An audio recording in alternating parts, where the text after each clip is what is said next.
Rob Graves.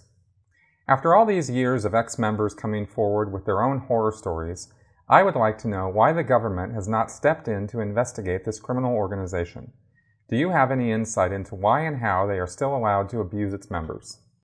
Rob, the short answer to your question is the First Amendment. The religious organizations in the United States are given a large degree of latitude in terms of their practices and how they interpret their religious scriptures and what they're allowed to do. In a general sense, I agree with that because the separation of church and state is important, because otherwise the church can become, if you have a state-sanctioned church or a church which only the government approves of, then you can have a situation where the entire population can be subjugated or forced to believe things like that. It gets pretty ugly pretty fast. And I agree with the philosophy that the Founding Fathers were thinking with when they put the First Amendment together. Now, that being said, I don't happen to think that the Church of Scientology is really a religion. I think it's a money-making scam. But that's just my opinion. No court cares about Chris Shelton's opinion. So what happens is when this is brought into a courtroom, judges and lawyers get very wary of getting into judging or making rulings upon the religious nature of any group, not just Scientology. You have to think about this kind of in a broad sense.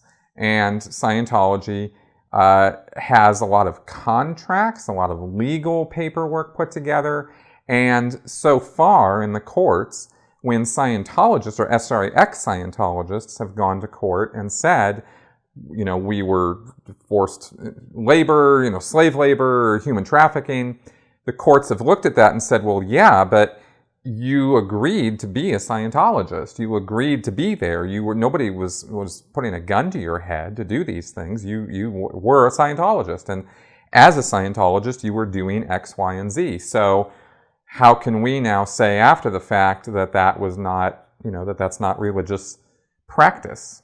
And that's kind of how it comes down. It seems to me, short of murdering somebody or,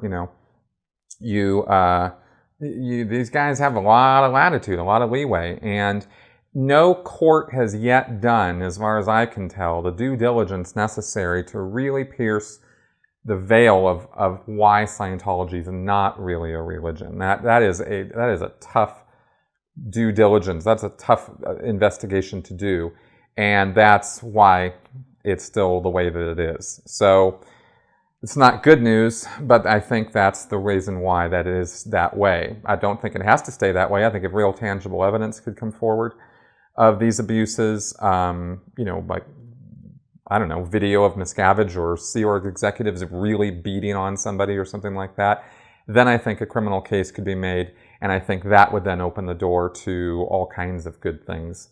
But until that happens, we're sort of left with the interpretation of religious practice versus criminal activity, and sometimes we're not always happy with where the ball lands, the ball bounces and lands on that. So.